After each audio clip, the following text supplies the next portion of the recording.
మానవ సేవే మాధవ సేవ అంటారు కదా! మనందరం ఎప్పుడూ కూడా సామాజిక సేవ, మానవతా దృక్పథం ఇవన్నీ మర్చిపోకూడదు.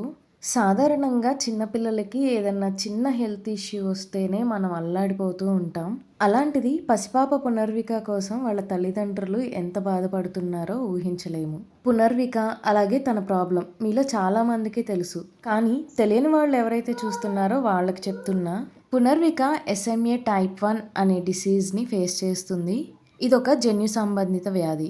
ఇప్పుడు మనం నిలబడాలన్నా, కూర్చోవాలన్నా మనకి కండరాల సపోర్ట్ కావాలి. ఆ కండరాలను నియంత్రించే నరాలని ప్రభావితం చేస్తుంది ఈ ఎస్ఎంఏ టైప్ 1. దీని వలన ఆ పాప కూర్చోలేదు, నడవలేదు, అలాగే నుంచోలేదు. ఈ వ్యాధికి థెరపీ ఉంది. అలాగే ఆ పాపకి ఇవ్వాల్సిన ఇంజెక్షన్ ఖర్చు ఎంత అవుతుందో తెలుసా? అక్షరాల 16 కోట్లు.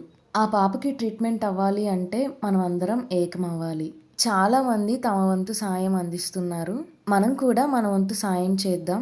అలాగే ఆ పాప కోలుకొని నార్మల్ అవ్వాలి అని మనస్ఫూర్తిగా ఆ దేవుణ్ణి వేడుకుందాం. మీకు తెలిసిన వాళ్ళకి ఈ ఇన్ఫర్మేషన్‌ని షేర్ చేయండి. ఆ ఫ్యామిలీకి హెల్ప్ అవ్వండి. Thank you all.